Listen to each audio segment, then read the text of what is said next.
تو یہ پہلے تو کنسپٹ کلیئر کریں, خدا آیا نہیں ہے, خدا ہمیشہ سے, ہم اسے میتھمیٹیکلی ثابت کرتے ہیں.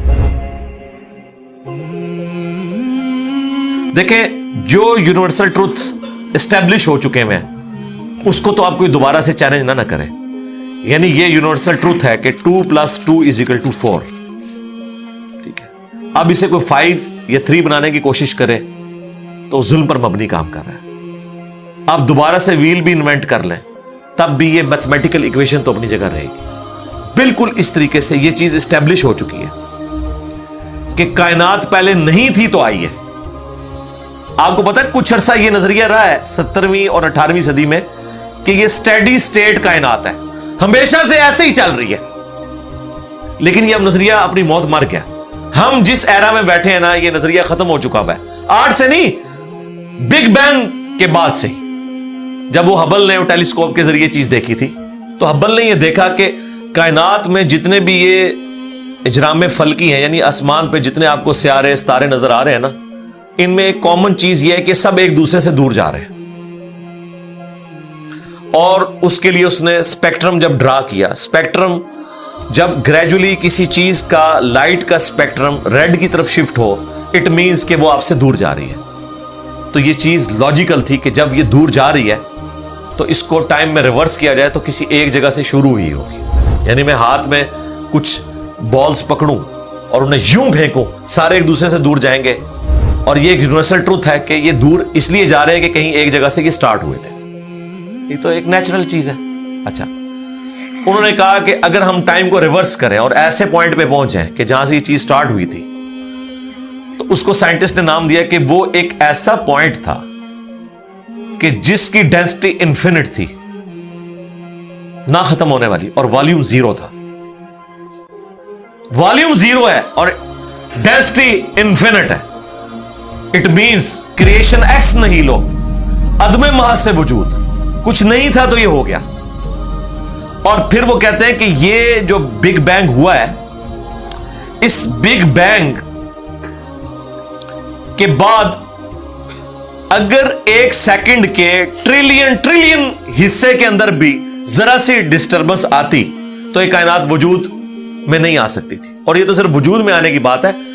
پھر جو billions of fine tunings planet earth کے اوپر موجود ہیں, ہر سیارے کے اعتبار سے ہیں, زمین کا سورج سے فاصلہ, پھر ان کی گریویٹیشنل فورس, ان کی موومنٹ, سپیڈ, یہ تو ایک پوری ایک سمجھ لیں ایک ایسی فیلڈ ہے جس میں انسان جا کے گم ہو جاتا ہے.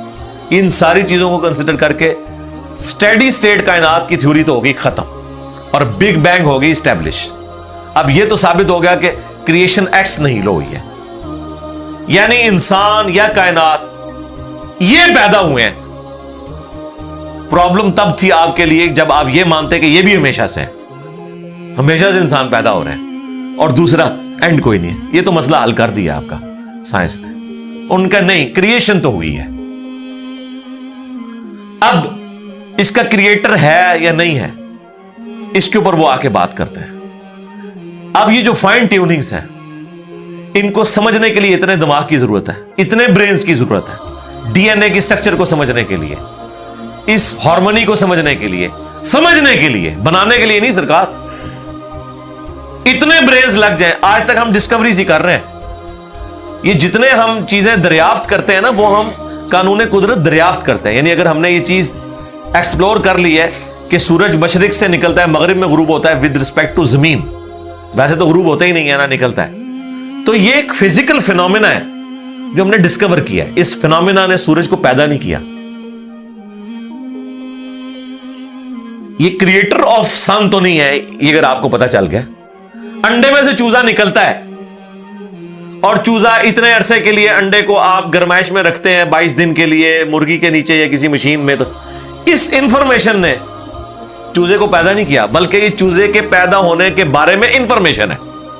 آپ اس کے اندر مزید چلے جائیں, جتنا ڈیپ ڈگ کرتے جائیں, الٹیمیٹلی آپ کی ایک انفارمیشن ایڈ ہوگی. یہ نہیں ہوگا کہ آپ کو یہ پتا چل جائے کہ اس نے پیدا کیا. وہ تو مرغی کو خود نہیں پتا جو پیدا کرنے والی ہے, کروکوڈائل کو, ایلیفینٹ کو, یہ پتہ ہی نہیں میرے اندر کیا کیا کوالٹیز ہیں. جس کو یہ پتہ ہی نہیں میرے اندر کیا کوالٹیز ہیں, انسان کو نہیں پتا ابھی تک میرے اندر کیا کوالٹیز ہیں, یہ تو بھی سائنس تھوڑا بہت آپ کو ایکسپلور کر رہی ہے. تو کریٹر تو ہم ان کوالٹیز کے ہے ہی نہیں ہے. اور پھر پیچھے ایک برین اس اعتبار سے ہے کہ وہ ایک آرگنائز طریقے سے, اور یہ بھی چیز ڈیفینیٹلی فیزیبلٹی کے تحت آپ سمجھیں میتھمیٹکس میں اسٹیبلش ہو چکی ہے کہ یہ پورے ایک آرگنائز طریقے سے جو چیز چل رہی ہوتی ہے اس کے پیچھے ایک برین ضرور ہوتا ہے. برین کے بغیر یہ کوئی ڈیزائن کر نہیں سکتا. فزکس کا second law of thermo dynamics جو ہے کہ انٹروپی یا تو کانسٹنٹ رہتی ہے یا انکریز کرتی ہے, یعنی ڈس آرڈر. خدا نہ خواستہ یہاں پہ دھماکہ ہو جائے تو ہر چیز بکھر جائے گی. اس کے بعد دنیا کا کوئی دھماکہ دوبارہ اس کو اس حالت میں ارینج نہیں کر سکتا.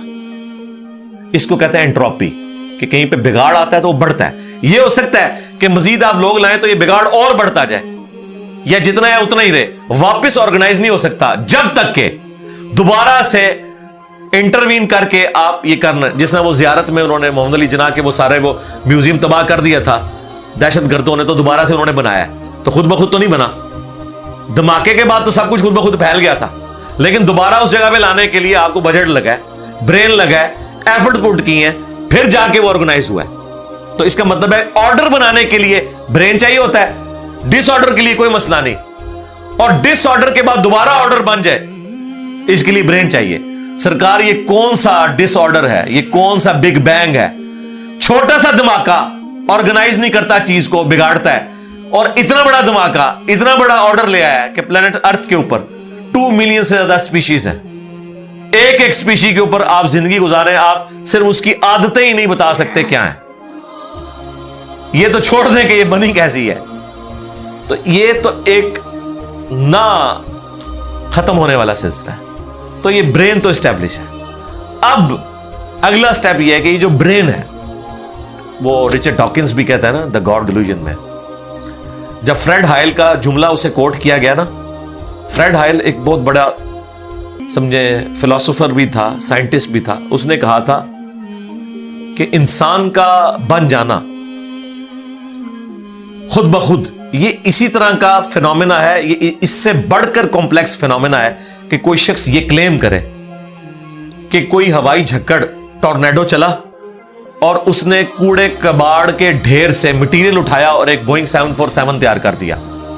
یہ دنیا کا کوئی پاگل بیوقوف آدمی بھی یہ بات نہیں مانے گا. اس کو چھوڑ دے, ایک بال پوائنٹ بننے کو کوئی نہیں مانے گا. تو اس نے کہا اس سے کمپلیکس چیز انسان ہے, اس کو تم یہ مانے ہوئے کہ خود بخود مان گئی ہے بغیر کسی برین کے. اچھا, تو اس کا جواب آپ کو پتا ہے رچرڈ ڈاکنز نے کیا دیا؟ اس نے ایک چیپٹر بنایا, اس کی ہیڈنگ رکھی دا الٹیمیٹ بوئنگ 747. اس نے کہا پھر سب سے بڑا بوئنگ 747 تو گاڈ ہے. آپ یہ کہہ رہے ہو کہ انسان اتنا کمپلیکس ہے کہ خود بن نہیں سکتا کسی کے بنائے بغیر, تو جو اس کو بنانے والا ہے وہ تو اس سے زیادہ کمپلیکس ہے, وہ تو الٹیمیٹ بوئنگ 747 ہے. اگر اتنا مشکل انسان ڈی این اے اسٹرکچر والا یہ آپ کہتے ہو خود نہیں بنے گا, اس کو کوئی بنائے گا, تو جس نے اسے بنایا ہے وہ تو اس سے زیادہ کمپلیکس چیز ہے, تو اس کا بھی کوئی کریٹر ہونا چاہیے. تو ہم نے کیا کہا تھا, رکو ذرا صبر کرو, for the sake of argument ہم تمہاری بات کے ساتھ ایگری کرتے ہیں, لیکن آگے چل. ہاں, وہ جو کریٹر ہے جس نے ہمارے کریٹر کو بنایا ہوگا تو یقیناً وہ ہمارے کریٹر سے بھی زیادہ کمپلیکس کریٹر ہوگا, تو پھر اس کا بھی کوئی کریٹر ہونا چاہیے. اب تو قیامت تک لگا رہا ہے, یہ ایکویشن کہیں ختم نہیں ہوگی تا وقت کہ کوئی ایک کریٹر ایسا ہو جسے کسی نے نہ بنایا ہو. تو وہی تو ہے لم یلد ولم یولد. سورہ اخلاص میں ہی تو ڈیفینیشن ہے, لم یلد ولم یولد. سرکار یہ آپ کو میتھ سمجھا سکتی ہے, یہ آپ کو فزکس سمجھا سکتی ہے. یہ کتنی بڑی ڈیفینیشن ہے. ہم نے بچپن میں ایسے ہی یاد کر لیا کہ نہ اس کا کوئی باپ ہے نہ کوئی بیٹا. یہ تو ہم ایک اخلاقی سے ترجمہ کر رہے ہیں نا, تو ایکچوئل ترجمہ ہے کہ نہ وہ خود کسی سے نکلا ہے نہ اس سے کوئی نکلا ہے, وہ ہمیشہ سے ہے. اس لیے بخاری مسلم میں حدیث ہے کہ تمہارے پاس شیطان آتا ہے نا تو کہتا ہے پہاڑوں کو کس نے بنایا؟ تم کہتے ہو اللہ نے. پوچھتا ہے درختوں کو کس نے بنایا؟ کہتا ہے اللہ نے. تم کہتے ہو اس کو جواب کے طور پر جب وہ سوال پوچھتا ہے، پھر مختلف سوال کرتا ہے، تم اللہ کہتے ہو، اینڈ پہ وہ کہتا ہے اللہ کو کس نے بنایا؟ اب تم نے کہنا ہے پھر اس پہ قل هو اللہ احد اللہ الصمد لم یلد ولم یولد ولم یکن لہ کفوا احد۔ ذرا نبی علیہ السلام تو اتنا ہی کہہ سکتے تھے نا، آپ کو اللہ تعالیٰ نے ہماری ہدایت کا امام بنایا، ٹھیک ہے، لیکن بعد میں جب یہ میتھمیٹیکل ایکویشنز، سائنٹیفک ڈسکوریز اور یہ یونیورسل ٹروتھ انسانوں کو اللہ تعالیٰ نے دریافت کروائے ہیں، تو اب ہم بڑی آسانی سے اس کو مزید ایکسپلین کر سکتے ہیں کہ اگر کوئی کریٹر کا کریٹر ہے تو اس کا بھی کوئی کریٹر ہوگا، اور یوں یہ ایک سمجھ لے نہ ختم ہونے والا سلسلہ شروع ہو جائے گا۔ یہ آپ کو اچھا اب آپ سوچ رہے ہوں کہ یہ کیوں ماننا پڑے گا کہ کوئی ایک ایسا ہونا چاہیے کہ جس کا، یہ اس لیے ماننا پڑے گا کہ دوسری طرف ایکویشن جو ہے وہ فزیکلی میرے سامنے موجود ہے کہ میں ہوں، کریشن موجود ہے۔ اگر ایک تھیوری ہوتی نا کہ نہ کریشن ہوتی نہ کریٹر تو ہمیں کوئی چیز مجبور نہیں کرتی تھی۔ اب ہماری مجبوری یہ ہے کہ کائنات ہمارے سامنے ہے، ہم زندہ مخلوق ہیں، ہم سب کچھ دیکھ رہے ہیں، کریٹڈ چیزیں موجود ہیں، تو دوسرے اینگل پہ ہمیں جانا پڑے گا اور الٹیمیٹلی کسی ایک کریٹر پہ رکنا پڑے گا، کوئی کریٹر نہ ہو اس کا۔ اس لیے میں نے اپنی ویڈیوز میں بارہا کہا ہے، اگر آپ مجھ سے پوچھیں کہ اللہ تعالیٰ کی کون سی ایسی کوالٹی ہے جو امیجنیشن سے باہر ہے، جس کی آپ کو مثال بھی نہیں بیان کر سکتے۔ دیکھیں اگر اللہ تعالیٰ کہتا ہے میں سنتا ہوں دیکھتا ہوں، تو ہم اس کا ایک دھندلا تصور لا سکتے ہیں کہ میں بھی سنتا ہوں اور دیکھتا ہوں، اگرچہ میرا ادھار کا ہے، اللہ کا ذاتی ہے، میرا لمیٹڈ ہے، اللہ کا ان لمیٹڈ ہے، میرا ڈیپینڈنٹ ہے، اللہ کا انڈیپینڈنٹ ہے۔ ہر چیز کو آپ امیجن کر سکتے ہیں، لیکن اللہ کی جو یہ کوالٹی ہے کہ وہ ہمیشہ سے ہے، کبھی کوئی وقت ایسا نہیں تھا کہ وہ نہیں تھا۔ یہ ایک ایسا اندھا کنواں ہے، یہ وہ کانسیپٹ ہے کہ جس میں آپ غرق بھی ہو جائیں آپ کو اس کا کوئی سرا نہیں پکڑائی دے گا، ٹھیک ہے، اور یہ اللہ کی ایسی کوالٹی ہے۔ بہرحال یہ کوالٹی تو ہم اللہ کے ساتھ شیئر نہیں کر سکتے، لیکن جو اس کی دوسری کوالٹی ہے کہ وہ ہمیشہ کے لیے ہے، اس نے دیکھیں آپ کو شیئر کر لیا ہے اپنے ساتھ، خالق اور مخلوق کے فرق کے ساتھ ہمیشہ کی زندگی اس نے جنت میں آپ کا مقدر کر دی ہے۔ یعنی وہ کوالٹی تو شیئر نہیں ہو سکتی کہ ہمیشہ سے ہو، لیکن ہمیشہ کے لیے ہو، یہ اس نے آپ کو دے دی ہے۔ دیکھیں یہ وہ کنسپٹ ہے جس کے بعد آپ اللہ سے محبت کریں کہ دیکھیں وہ اکیلا تھا، اس نے اپنے ساتھ آپ کو شریک کر لیا، اس اعتبار سے کہ خالق اور مخلوق کا فرق تو ہے، لیکن اس نے دیکھیں آپ کو کیا کیا نعمتیں جنت میں دینی ہیں، آپ خواہش کریں گے وہ چیز آپ کے سامنے آ جائے گی۔ اسی کے لیے میں نے وہ منی گاڈ کی ٹرم ڈیوائز کی تھی خالق اور مخلوق کے ساتھ سمجھانے کے لیے۔ اور اب سے اس سے بڑی بات یہ کہتے ہیں یہ جی وہ جنت میں تو آپ دعا کریں گے تو آپ کو ملے گا، خواہش اور کن فیکون نہیں ہوگا۔ سرکار خواہش ہی ہے، اور آپ تو بات ہی نہ کریں، آپ تو اپنے بابوں کے لیے دنیا میں یہ کہتے ہیں نگاہ مار کے کر دیتا، تسی دنیا نگاہ مار کے کر دو دعا بغیر۔ کبھی آیا کہ عبد القادر جانی نے دعا کی تو مردہ زندہ ہو گیا؟ کہا نہیں کیا، اٹھ کن فیکون، تسی دنیا کے منے بیٹھے ہوئے ہو، سانو جنت بھی کن فیکون کے اوپر تم جو ہے وہ کہتے ہو کہ یہ شرک کر رہے ہیں، تمہارے سارے بابوں کے بارے میں تم یہ دنیا میں شرک مانے ہوئے ہو جو ہے ہی سب کچھ جھوٹ ہے، ہم تو آخرت بتا رہے ہیں کن فیکون، اس اعتبار سے کہ آپ کی خواہش کے بعد وہ چیز آپ کے سامنے آ جائے گی۔ چاہیں تو اشاروں سے اپنے کایا ہی پلٹ دیں دنیا کی، ہاں یہ حال ہے خدمت گاروں کا، سرکار کا عالم کیا ہوگا، اشاروں سے، دعاؤں سے نہیں۔ تو سانو کہتا نہیں جنت دعا تو بعد ملے گا، اشارے نہ کچھ نہیں ملے گا۔ تو اسی دنیا جی اپنی جہنم بنائی ہوئی ہے اس طرح سے عقیدے رکھ کے، اور جو ایکچوئل ہے وہ تو ہے انشاءاللہ تعالی۔ ہاں شاید آپ کے لیے اور آپ جن کو مانتے ہیں ان کے لیے نہ ہو، اس لیے آپ ماننے کے لیے تیار نہیں ہے، ہمارے لیے تو ہے انشاءاللہ۔